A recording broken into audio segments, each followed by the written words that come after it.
Well, hello. We're here with Sergio, and he's here also to support immigration reform. Can you tell my audience on how do you feel about the new law that was passed in Arizona? You know, if there's anybody that can understand this sort of attack, it's my African American community that we work closely with, my brothers and sisters that understand struggle. There was a time where they too were forced to undergo certain unjust laws, things that are unconstitutional, and as a result it is with them we're taking a page out of the civil rights struggle as a means of changing the things in Arizona. This state, we have to understand, has a history of being un-American. Their decline, the authorization of Dr. Martin Luther King Day, and it was the community, the African American community, the community as a whole that came out and organized against such ineffective and unneeded, really, strategies. And so it's imperative that people understand that we need immigration reform. Nobody wants, you know, certain living conditions that people are forced under. Nobody wants certain things in their neighborhoods. But the only way we're going to be able to solve these issues is from a social perspective and coming up with a different set of laws that actually allow and enable people to work and be able to, you know, migrate immediately for work and all kinds of other issues that have been put on the table that we're confident will definitely alleviate the issues we're facing now.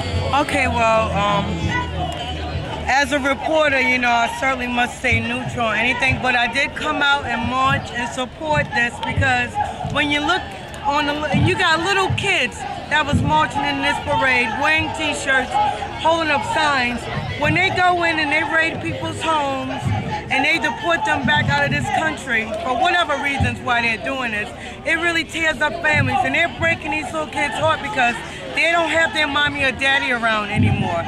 There are a lot of people that are opposed to this because they feel that why should someone that broke the law to get in this country be allowed a free pass? What is your opinion on that? Well, you know, what I've always said is that, taking a line from Malcolm X as far as Plymouth Rock, a third of this country did not cross the border crossed them. And we need to be real about that. We also need to understand that it is U.S. economic policy that impoverishes the rest of the world at the behest of of these big corporations that are the only ones that reap benefits. Americans lose jobs in these economic trade agreements that don't benefit us.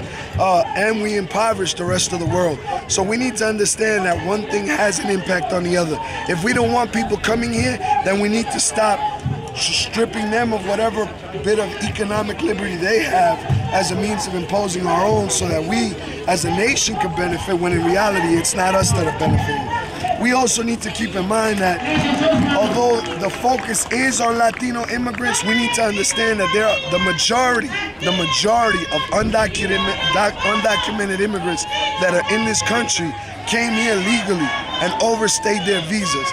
That includes Europeans, that includes Asians, that includes individuals from all walks of life. This is an attack on everyone, and so we need to stand up and coming up with something different. Well, you know what, I would certainly have to agree with you on that point. There are a lot of people that are here, all races, that are here illegally. So if they pass this law, a lot of families are going to be torn apart. And another question I would like to ask you is, one thing I like about this is that you see tons and tons of people together, united, to support this cause, that they stop the raids and give people immigration reform. With all the recent rash of violence going on in Hempstead, what is your take on that? Because if we got enough people, not just talking at the village board meeting about what they don't like going on, but actually stepping up to the plate, like you see all these people here supporting it and rallying against it, then I think Hempstead, our elected officials, would have to take a closer look and actually start doing their job in the village of Hempstead and stop the violence. Well, I mean, there are a lot of things that I agree with as far as that. One of the things that I've noticed is the fact that elected officials are using this issue as a way of shifting attention from all the other things that they're not doing correctly. In other words, let's talk about the quote-unquote illegal immigrants and not talk about the fact that our schools don't do an adequate job of educating our kids. Let's talk about these undocumented immigrants that join gangs and cause destruction, as opposed to saying we're a community that doesn't provide for the safety of all of our children. And as a result of that, it's a shame that these youth are joining gangs in the first place. It's imperative that we as a community understand and educate ourselves properly.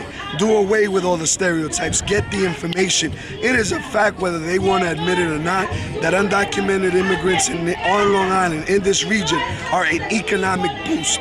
And should the immigrants stop doing the work that they do, guess what? We would have a very serious issue, and we'd have a deeper recession and deeper deficits than we do now. Now, I know it's a loaded question, I know it's a confusing answer, but arm yourselves with the facts and you'll see that it's true. Thank you. Well, thank you. Thank you for being a guest on the Barbara Basket Show. Thank you.